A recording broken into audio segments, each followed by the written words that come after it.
আর আজকে শ্রমিকরা জানের ঝুঁকি নিয়ে তাদের পাওনা আদায়ের জন্য রাজপথে আজকে তারা জীবন বিসর্জনের জন্য বারবার চেষ্টা করছে। কখনোই হবে না, কারণ এরা শুধু আমাদেরকে ব্যবহার করেছে মুখরোচক স্লোগান এবং বক্তব্যের মাধ্যমে আমাদেরকে বারবার বুকাবে ধোঁকা দিয়ে ওরা ক্ষমতায় থেকে বাংলাদেশকে লুটে পুটে খেয়েছে, আমাদের সন্তানকে বাহার করেছে। এই বাংলাদেশের মধ্যে ওদের পরিবর্তনের জন্য আমাদেরকে মাথা উঁচু করে দাঁড়াতে হবে। এই হিসাবে আমি সকলকে বলবো, পটুয়াখালী বাংলাদেশের পটুয়াখালী জেলাটা ইসলামের জন্য উল্লেখযোগ্য, ইসলামের ঘাঁটি। আমি যতটুকু দেখেছি অন্যান্য জেলার চেয়ে পটুয়াখালী জেলার মানুষ ইসলামের প্রতি আন্তরিকতা অনেক বেশি। এই জন্য অনেক সময় বলে থাকি যে ইসলামের যদি আওয়াজ এবং ইসলামের যদি একটা পতাকা উড্ডীন হয় এই বঙ্গোপসাগরের পাশ থেকে দক্ষিণ অঞ্চল পটুয়াখালী জেলা থেকেই সর্বপ্রথম উত্তম। সেই হিসাবে আমি সকলকে আহ্বান জানাবো, বেশি কথা লম্বা চওড়া না, সংক্ষেপ। বর্তমানে যারা 5ই আগস্টের পরে শুধু শব্দ শুনি নির্বাচন নির্বাচন, আপনারা নির্বাচনে যাতে পাগল হয়ে গেলেন কেন? ফ্যাসিস্ট খুনি 5ই আগস্টে পালালো, তারা তো 5 বারের জন্য শক্তভাবে বসেছিল, তখন আপনারা কি করতেন? আজকে ছাত্র জনতা হাজার হাজার জানের বিনিময়ে, রক্তের বিনিময়ে আজকে তাদের চক্ষু হারিয়েছে, পঙ্গুত্ব বরণ করেছে, আজকে দেশ উন্মুক্ত হয়েছে, স্বাধীন হয়েছে। প্রয়োজনীয় সংস্কার ছাড়া এই বাংলাদেশের ভিতরে নির্বাচন হতে দেওয়া যায় না, হতে পারে না।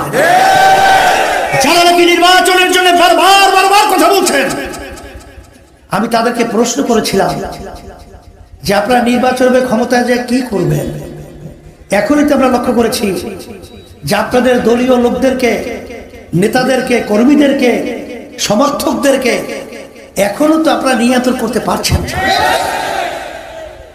আমরা দেখেছি ইসলামী নীতি আদর্শ এবং এই দুর্নীতিবাজ মানব রচিত এই নীতি আদর্শের ভিতরে পার্থক্য হলো 5ই আগস্ট যখন নাকি দেশ অভ্যুত্থান হলো, এখনো মায়ের কান্না বন্ধ হয় নাই। মা এখনো কান্নার ব্যক্ত করতেছেন। আজকে কয়েকদিন পর্যন্ত আমার সন্তান আমাকে মা বলে ডাকছে, এখন আমাদের কানে সেই শব্দগুলো আসছে। মুগ্ধর সেই পানি পানি শব্দ এখন আমাদের কানে ভাসছে। আজকে রাজপথ রক্তে রঞ্জিত হয়েছে। আজকে হাজার হাজার শত শত আজকে বাংলাদেশের মানুষ চোখ হারিয়েছে, পঙ্গুত্ব বরণ করেছে। সেখানে আমরা দেখেছি ইসলামী আন্দোলন বাংলাদেশ এবং সহযোগী সংগঠনগুলো, তখন আমরা বাংলাদেশের নিরাপত্তা এবং সংখ্যালঘুদের জানমাল নিরাপত্তার জন্য আমরা সারা দেশে পাহারার দায়িত্ব পালন করেছি। কারণ আমরা বুঝেছি শকুন চক্ষু ভারত আমাদের বাংলাদেশের দিকে নিয়েছে। সুযোগ পাবে তো আন্তর্জাতিকভাবে সংখ্যালঘুদের ইস্যু সামনে নিয়ে এসে আমাদের দেশকে অশান্তি করবে, এই ধরনের চিন্তা তারা করবে, এটা আমরা বুঝতে পেরেছি। তখনই যেন বাংলাদেশের ভিতরে এই অবস্থান তৈরি করতে না পারে, এই জন্য কিন্তু সারা দেশে সংখ্যালঘুদের আমরা জান মাল এবং তাদের উপাসনালয়গুলো কোনো ক্ষতি না হয় পাহারার দায়িত্ব পালন করেছে। ইসলামী আন্দোলন বাংলাদেশ তার সহযোগী একটা সংগঠন ইসলামী শ্রমিক আন্দোলন পটুয়াখালী জেলা শাখা কর্তৃক আয়োজিত আজকের এই সম্মেলনের সভাপতি, মঞ্চে কেন্দ্র সহ বিভিন্ন পর্যায়ের দায়িত্বশীল আমার সাংবাদিক ভাইয়েরা, প্রশাসনের ভাইয়েরা সহ যারা বিশেষ করে আমরা এদেশের ভিতরে শ্রমিকদের ন্যায্য অধিকার বাস্তবায়ন হোক এই লক্ষ্যে যারা আমরা এসেছি, সকলকে ধন্যবাদ জানিয়ে আমি আমার সংক্ষিপ্ত কিছু গুরুত্বপূর্ণ আলোচনা আপনাদের কাছে শোনাতে চেয়েছি। এই বাংলাদেশ স্বাধীন হলো 53 বছর শেষ হওয়ার পরে 54 বছরে পড়েছে। যাদের মাধ্যমে দেশ পরিচালিত হয়েছিল, বাস্তবে আমরা দেখেছি তাদের বক্তব্য এবং তাদের বিভিন্ন সময় শ্রমিকদের ব্যাপারে এবং অন্যান্য বাংলাদেশের জনগণের ব্যাপারে তারা যে আমাদেরকে বিভিন্ন ধরনের আশ্বাস দিয়েছেন, আশ্বাস বাস্তবায়ন তো দূরের কথা, আমরা তাদের পরিচালনায় পেয়েছি এই সুন্দর দেশ বাংলাদেশটা একবার দুইবার নয়, তাম দুনিয়ার ভিতরে 5 বার চোরের দিক থেকে ফার্স্ট বানিয়েছে। এরা বিভিন্ন সময় আমাদেরকে বোকা পেয়ে ধোঁকা দিয়ে সুন্দর সুন্দর বক্তৃতার মাধ্যমে আমাদেরকে ক্ষমতায় যাওয়ার সিঁড়ি হিসেবে ব্যবহার করে ক্ষমতায় যাওয়ার পরে তাদের যে নিজেদের স্বার্থ, দলীয় স্বার্থ, এক কথায় আমরা যেটা বলি নিজের আখের গুছিয়েছে। আর আমাদের বাংলাদেশ এবং বাংলাদেশের মানুষের এক কথায় 12টা বাজিয়েছে।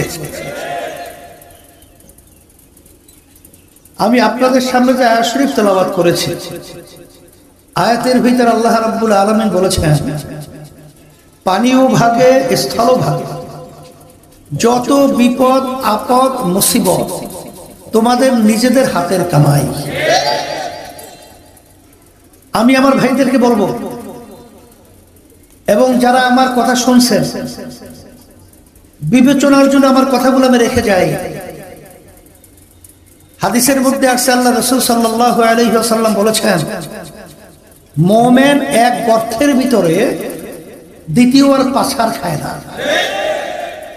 অর্থাৎ মুমিন চালাক চতুর হতে হয়।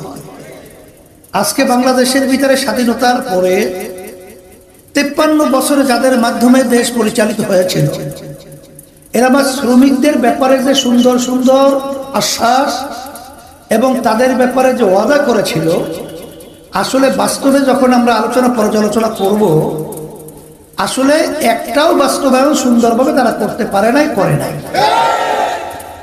এখন নতুন ভাবে তারা আমাদেরকে কি আবার নতুন আশ্বাস দিয়ে আমাদেরকে আবার বাস্তবায়ন করে দেখাবে? আমরা মুমিন কি আবার দ্বিতীয়বার ধোঁকা খেতে পারি? প্রশ্নই আছে।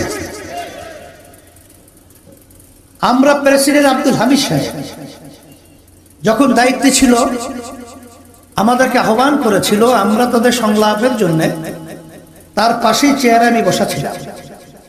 আমাদের এক দায়িত্বশীল বলছিল, প্রেসিডেন্ট সাহেব, আপনার একটা কথা আমরা বিভিন্ন জায়গায় উদ্ধৃতি হিসেবে বলে থাকি। কি কথা? আপনি বলেছিলেন যে বাংলাদেশের ভিতরে প্রতি বছর যে দুর্নীতি হয়, টাকা চুরি হয়, এই চুরি এবং দুর্নীতির টাকা দিয়ে পদ্মার মতো একটা সেতু পদ্মা প্রতি বছর করা যায়। তখন তিনি বলতেছিলেন যে আমি একটা বলিনি, আমি 2টা বলছি, যে 2টা পদ্মা সেতু নির্মাণ করা যায়। এখন আমরা তো দেখিয়ে এলাম, আমরা তো দেখলাম, এটা তো বাস্তব আমরা দেখেছি। বেগমপাড়া ইটালিতে তৈরি করছে কারা? আমাদের সামনে পরিষ্কার, নতুন ভাবে পরিচয় কোনো প্রয়োজন নেই। আমাদের হাজার হাজার মায়ের কোল, ভবিষ্যৎ মেধাবী মেধাবী সন্তানগুলোকে ন্যায্য দাবি অধিকার আদায়ের লক্ষ্যে যখন তারা রাস্তায় নেমেছিল, তখন ঠান্ডা মাথায় পাখির মতো গুলি করে তাদের রাস্তায় সরিয়ে ফেলেছিল কারা? আমাদের দেশে আয়নাঘর কে তৈরি করেছিল? কারা তৈরি করেছিল? আমাদের দেশে বসে যখন বৃষ্টি পড়ে দিল্লিতে ছাতি ধরে বাংলাদেশে কারা করেছে আমরা দেখেছি। ওবায়দুল কাদের সাহেব বলেছিল, দিল্লি আছে তো আমরা আছি। তখন আমরা ঢাকার রাজপথে বলেছিলাম, ওবায়দুল কাদের সাহেব, আপনার বক্তব্য আপনি পরিষ্কার বলেন, আপনি কি বোঝাতে চেয়েছেন? আমাদের দেশকে আপনি স্বাধীন স্বীকার করছেন না? আপনি কি বক্তব্য রাখছেন? জাতির কাছে ক্ষমা চেতে হবে, নালে আপনার বক্তব্য পরিষ্কার আমাদের কাছে ব্যাখ্যা দিয়ে বলতে হবে। ওখানে প্রেসক্রিপশন, এখানে বাস্তবায়ন। আর বিভিন্ন সময় আমাদের টাকা পাচার করে আমাদের দেশকে দেউলিয়া বানিয়েছিল, আমাদের মায়ের কোন সন্তান হারা করেছিল, হাজার হাজার লক্ষ লক্ষ পরিবার মিথ্যা কেসের মাধ্যমে তাদের সংসারকে ধ্বংস করে দেওয়া হয়েছিল। আমাদের শিক্ষা, ভবিষ্যৎ প্রজন্ম সন্তানদের শিক্ষা একেবারে জিরোর কোঠায় নিয়ে এসেছিল। এখন 5ই আগস্ট, জুলাইয়ের কিছুদিন, আমাদের বাংলাদেশ আবার দ্বিতীয়বার স্বাধীন হয়েছে। অনেকে প্রশ্ন করতে পারেন, হুজুর স্বাধীন তো 71 হয়েছে, আবার দ্বিতীয়বার স্বাধীন কি? 71 স্বাধীন হয়েছিল দেশ ঠিক, কিন্তু আমরা স্বাধীনভাবে দেশে বসবাস করতে পারি নাই, আমাদের স্বাধীনভাবে মতামত প্রকাশ করতে পারি নাই, স্বাধীনভাবে আমাদের অবস্থান বাংলার জমিনে নিয়ে মাথা উঁচু করে দাঁড়াতে পারি নাই। 5ই আগস্টের পরে এখন আমরা স্বাধীনভাবে বাংলাদেশের মধ্যে মাথা উঁচু করে কথা বলার সুযোগ পেয়েছি। এখন এই সুযোগ আমাদেরকে কাজে লাগাতে হবে। একজন আমার ভাইদেরকে বলবো, সাংবাদিক বন্ধুদেরকে বলবো, প্রশাসন ভাইদেরকে বলবো যে বাংলাদেশের ভিতরে 92% জনের মধ্যে মুসলমান বসবাস করে। এই দেশের ভিতরে রাস্তার গরমের আজানের শব্দে বাচ্চাদের ঘুম ভেঙে যায়, আজানের শব্দে বাচ্চারা মায়ের কোলে ঘরে যায়।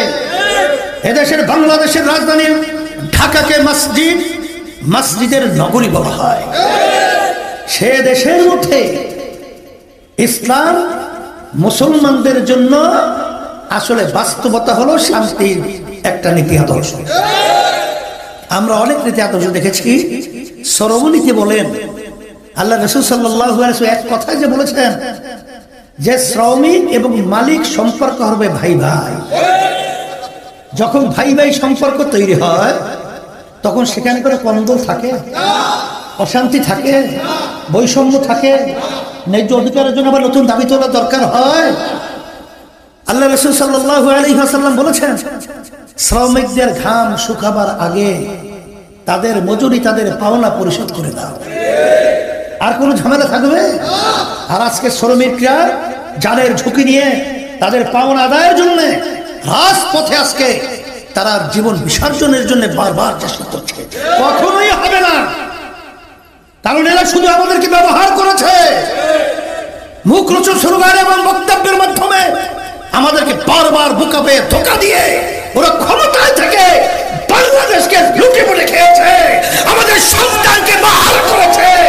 এই বাংলাদেশের মধ্যে ওদের পরিবর্তনের জন্য আমাদেরকে মাথা উঁচু করে দাঁড়াতে হবে। এই হিসাবে আমি সকলকে বলবো, পটুয়াখালী, বাংলাদেশের পটুয়াখালী জেলাটা ইসলামের জন্য উল্লেখযোগ্য, ইসলামের ঘাঁটি। আমি যতটুকু দেখেছি অন্যান্য জেলার চেয়ে পটুয়াখালী জেলার মানুষ ইসলামের প্রতি আন্তরিকতা অনেক বেশি। এই জন্য অনেক সময় বলে থাকি যে ইসলামের যদি আওয়াজ এবং ইসলামের যদি একটা পতাকা উড্ডীন হয়, এই বঙ্গোপসাগরের পাশ থেকে দক্ষিণ অঞ্চল পটুয়াখালী জেলা থেকেই সর্বপ্রথম উত্তম। সেই হিসাবে আমি সকলকে তার আহ্বান জানাবো, বেশি কথা লম্বা চওড়া না, সংক্ষেপ।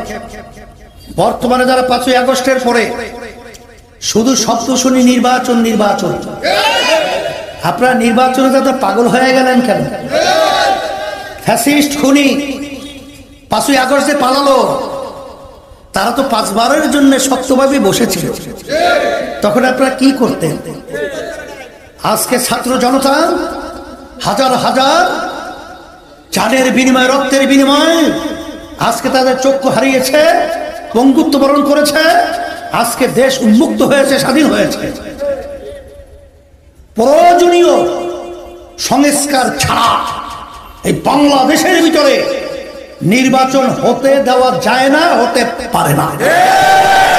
যারা নাকি নির্বাচনের জন্য বারবার কথা বলছেন, আমি তাদেরকে প্রশ্ন করেছিলাম যে আপনারা নির্বাচনের ক্ষমতায় যে কি করবেন? এখনই তো আমরা লক্ষ্য করেছি যে আপনাদের দলীয় লোকদেরকে, নেতাদেরকে, কর্মীদেরকে, সমর্থকদেরকে এখনো তো আপনারা নিয়ন্ত্রণ করতে পারছেন। আমরা দেখেছি ইসলামী নীতি আদর্শ এবং এই দুর্নীতিবাজ মানব রচিত এই নীতি আদর্শের ভিতরে পার্থক্য হলো 5ই আগস্ট যখন নাকি দেশ অভ্যুত্থান হলো, এখনো মায়ের কান্না বন্ধ হয় নাই।